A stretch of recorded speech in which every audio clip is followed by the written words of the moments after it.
मोहाली का real estate market अचानक से गर्मा गया है।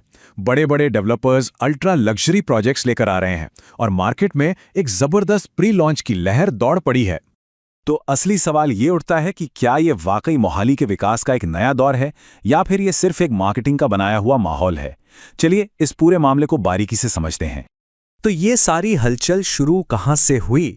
इसकी जड़ है हाल ही में हुई GMDA की वो जमीन नीलामी, जिसने सच कहूं तो सारे पुराने रिकॉर्ड तोड़ दिए।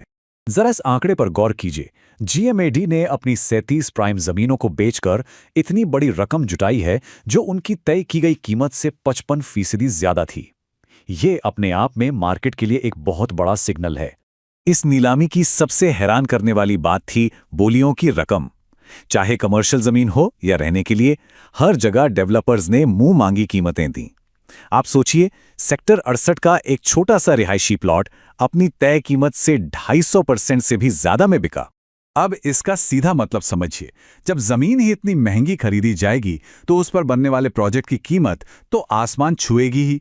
इस नीलामी ने आने वाले सभी प्रोजेक्ट्स के लिए एक नया ऊंचा प्राइस बेस सेट कर दिया है। तो ठीक है, जमीन महंगी बिक गई। अब सवाल यह है कि इसके बाद डेवलपर्स इतनी जल्दी में क्यों रहते हैं और मार्केट इस पर कैसे रिएक्ट करता है? देखिए, रेरा में रजिस्टर होने से पहले ही ये जो प्री लॉन्च का खेल होता है, उसके पीछे 3 बड़ी वजह हैं। पहला, मार्केट का मूड भांपना। दूसरा, जमीन पर लगे भारी भरकम पैसे की थोड़ी वसूली करना। और तीसरा, लोगों में एक फोमो यानी पीछे रह जाने का डर पैदा करना। और बिल्कुल यही चीज अब हम मोहाली में देख रहे हैं। नीलामी में सबसे बड़ी खरीदारी करने वाले होमलैंड ग्रुप और नोबल वेंचर्स जैसे नाम अब जोर शोर से अपने प्रोजेक्ट्स की प्री लॉन्च तैयारियों में लग गए हैं। लेकिन एक निवेशक के लिए इस खेल में एंट्री लेना कितना महंगा है, इसका अंदाजा आप एक्सप्रेशन ऑफ इंटरेस्ट यानी EOI के चेक अमाउंट से लगा सकते हैं।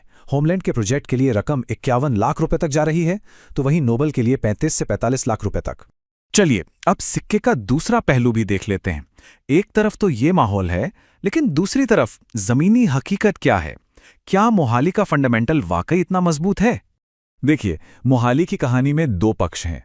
एक तरफ चंडीगढ़ से नजदीकी, बेहतरीन कनेक्टिविटी और एक्सपो सिटी जैसे आने वाले बड़े प्रोजेक्ट्स इसकी असली ताकत हैं। लेकिन दूसरी तरफ सट्टेबाजी का बढ़ता दौर, कीमतें जो आम खरीदार की पहुंच से बाहर जा रही हैं और जमीन की ऊंची लागत, ये बहुत बड़े जोखिम भी पैदा कर रहे हैं। और ये जोखिम कितने गंभीर हैं, इसका अंदाजा आप इसी बात से लगा सकते हैं कि अब तो पंजाब और हरियाणा हाई कोर्ट ने भी इस मामले पर खुद संज्ञान लिया है। कोर्ट का मानना है कि इस मुनाफाखोरी ने सैलरीड मिडिल क्लास को घर खरीदने की दौड़ से ही बाहर कर दिया है। ये एक बहुत बड़ी चेतावनी है। तो इन सब बातों को जानने के बाद एक निवेशक को क्या सोचना चाहिए? आखिर इस नए चक्र को कैसे समझा जाए? देखिए, जवाब ना तो पूरी तरह से हाँ है और ना ही पूरी तरह से ना। एक तरफ मोहाली की लॉन्ग टर्म ग्रोथ स्टोरी में कोई शक नहीं है, लेकिन दूसरी तरफ ये जो मौजूदा प्री लॉन्च का दौर है, ये काफी ज्यादा जोखिम भरा है। एक निवेशक के तौर पर कुछ बातें गांठ बांध लेनी चाहिए। आप आज की नहीं बल्कि भविष्य की डिमांड पर दांव लगा रहे हैं, जिसे अभी तक परखा नहीं गया है। जमीन की ऊंची लागत तो पहले ही आपके प्रोजेक्ट की कीमत में जुड़ चुकी है, यानी आपके खुद के मुनाफे का मार्जिन अब बहुत कम रह गया है। तो आखिर में सवाल बस एक ही बचता है, जमीन की इन आसमान छूती कीमतों और लाखों की EOI डिमांड्स के बीच क्या ये निवेश गणितीय रूप से अभी कोई मतलब रखता है? क्योंकि याद रखिए, रियल एस्टेट में एक शानदार मौके और एक बड़े जाल के बीच का फर्क सिर्फ और सिर्फ सही टाइमिंग का होता है।